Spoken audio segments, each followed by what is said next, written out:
If you want this custom dial to last you a long time and keep the quality, make sure that once you print the decal, you let it dry for about an hour. Then you're going to spray it with Rust-Oleum 2X Ultra Cover.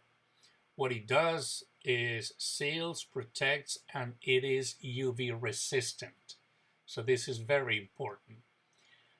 Also, very important, you want this dial to be great, to be awesome as far as color and everything. Make sure you use fade resistant ink. Also, you want to use a printer that has 6 colors. That will give you the best printing experience for your project. If not, well, it's okay. The dial will last you 6 months, a year, 2 years, depending on how much it is exposed to sunlight and daylight. So it's all about the quality of products that you will be using for this project. Very important.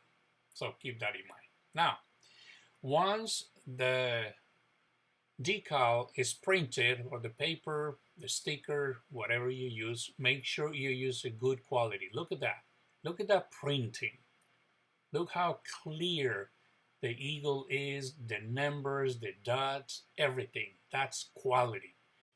Now I'm going to punch a hole right in the middle where that red dot is with that hole puncher, that tool. And the hole is approximately 1.5 millimeters in diameter.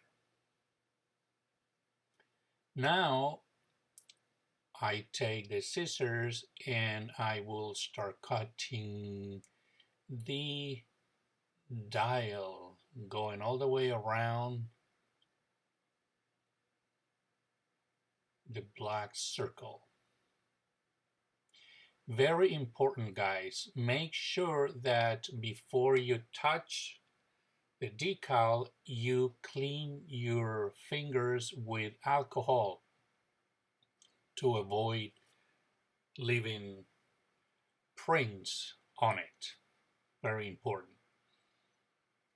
Now, this is extremely important. This is the key to position the decal correctly on the dial. I'm going to lift the release paper on the 8, 9, and 10, that side of the dial. Okay. And I'm going to cut about 25% of the dial, of course, the release paper right there. Now I am going to align the 3 o'clock on the dial, you see that indented part, with the 3 o'clock of the decal. Right there, you make sure you position it correctly around it, and once it is, you push on that 8, 9, 10, and that part of the decal is now attached to the dial. Now you lift it up. As you can see, it is attached there, so it's not going to move. And now you kind of roll your fingers, you lift up the release paper, and there you have it. That is the best and easiest way